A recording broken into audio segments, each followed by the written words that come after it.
We are here today for the close-out meeting of the Lifeline program funded by Brot Fur Die Welt in Germany, and this program aimed to empower communities to take a stand against GBV and to strengthen systems in the communities. We've been implementing this program from 2021 until today, when our agreement came to an end, so it's a necessity, it's a requirement for us to have the close-out meetings with our stakeholders, to give them an overview of our achievements, the collaborations, also challenges, and to pave the way forward for the continuation of this project and relationships in the region. Thank you so much. I would like to know, in these 3 years of this project that was running, we all know that Hardap Region is one of the regions that has the most cases of gender-based violence. Would you say this project was successful in terms of the cases that are currently also happening? Yeah, that is always a million-dollar question, because how do you measure? Nationally, there's a big outcry, and there seems to be an increase in GBV cases, specifically.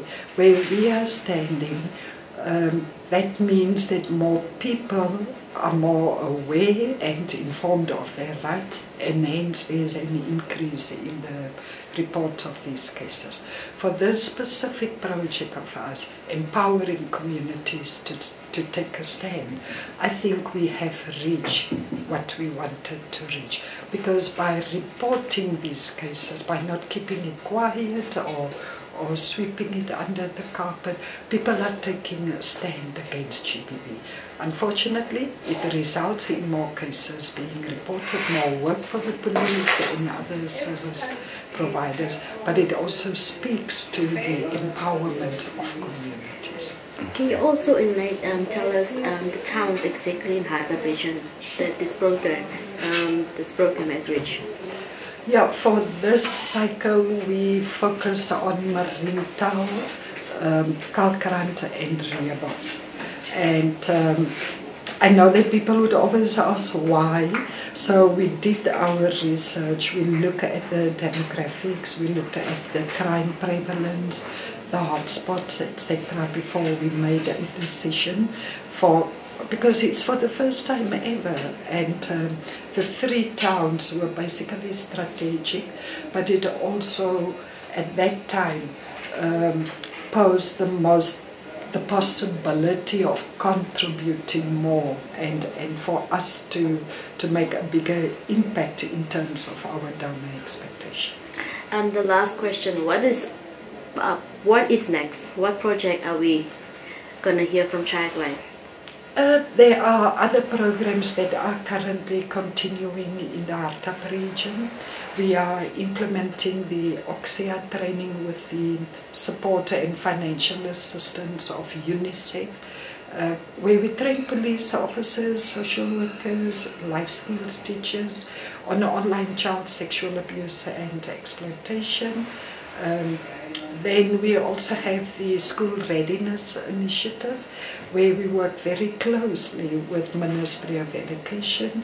So basically we train ECD teachers and caregivers, we give them technical support, and to a certain extent for the ECD center, we give them financial support. But the financial support is a very small portion. We are really into building their skills and capacity, because we believe that ECD is where you lay the solid foundation for our children to prosper in their education. So, and then we have some ad hoc activities that are also continuing. We have male engagement activities that are continuing in the Hardap region. Our provision of counseling services, it's never going to stop. We will come back in training more police officers in the region. So Lifeline is not pulling out of the region. We had to close out one project, but with a very strong possibility for this specific project to continue. But there are others that are currently happening is continuing. Lifeline also played a crucial role in building the capacity of our investigators, as during April 2021, a workshop community councillor were identified with GBV unit police officers to provide psychosocial services to the benefits of survivors of GBV during the July-August 2023. Yes, a 3-day Namibia training workshop on elements of OCSEA, gender and personal growth was conducted in Rehoboth and Mariental for selected first-line officers to strengthen the capacity of Namibia in dealing effectively with the complexities of daily functions, duties and responsibilities. And just also to mention, you could see from the cases, the preparedness of victims. That one was a very most crucial one. Our solving rate increased actually within these 3 years. You could see, the victims, they are more confident, when they are coming because they went through a proper counseling. So really there is a big improvement, and as we said, it was mostly concentrating on Rehoboth, Kalkrand and Mariental, but we are thinking there are towns like Aranos. Aranos, I think there is a big problem with regard, especially when it comes to GBV cases. Misuse of alcohol, drugs. Those are contributing factors. Mostly dropouts, school dropouts, those who are at farms. So if one can look at extending this type of programs to those small towns, Aranos, we go to Malda here, Bojas.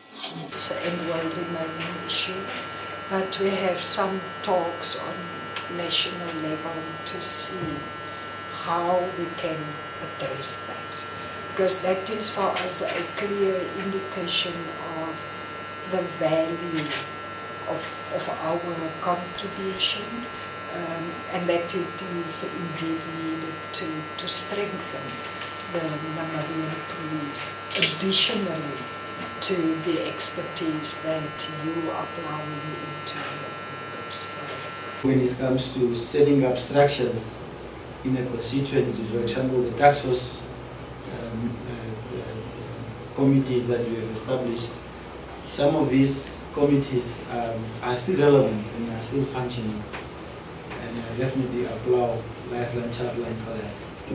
And of course, programs like the 16 days, where we have also did a lot, and invited a lot of stakeholders that we put on board.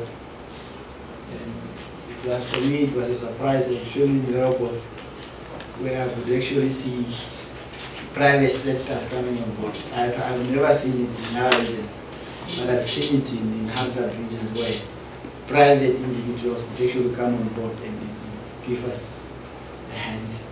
So I definitely applaud Lifeline for such mobilizations.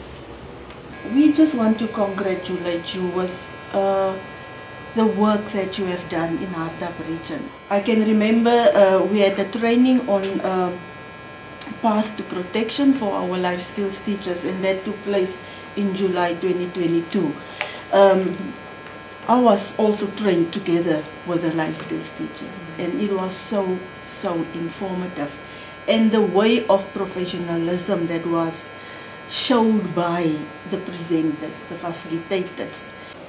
That tool will help the Namibian police like teeth now to address noise pollution. Because for now it is very difficult for the police to deal with issues of that nature. And if we have got this kind of bylaws, it helps both the police to effectively attend and enforce the law, and therefore it also helps the residents to have a peaceful environment within the residential areas. Let me mention a few things like the PPRC committee that was here in Mariental. It was very much active at the time of, I don't know whether it's Inspector Karo or and through that platform we identify hotspots in Mariental, and we put up lighting and things changed So it was very good to have a PPRC. I hope that we are still going to have it in the future. Even though the 16 days of activism, this municipality was there and we did a lot. The men's conference that was conducted through the Office of Gender Ministry last year was also very good, and municipality was involved. We are not involved in setting up, conducting these trainings and so on, but the municipality is always involved by getting the resources and availing the resources that is available. Even this office that was mentioned by the Prince, you can contact our offices. We don't have an office there, but you can contact us and we can look how we can assist you. This program, there's one specific program. Our agreement with the donor was for 3 years. So that agreement has come to an end. But we are not moving out. We have already submitted for the funding for the next 3 years. And like I indicated earlier, it looks very promising. We are very confident. Should it happen that we do not get that grant, other programs will continue in Hardap region, whilst we are looking for funding to continue with this program. ChildLine Namibia, for your consistent support and collaboration towards the successful implementation of activities under the BFTW project from 2021 until 2024. But we hope and we remain hopeful that we again sign a contract for another 3 years. We remain hopeful. I think these accolades and these appraisals will help also a lot in them to cement next phase.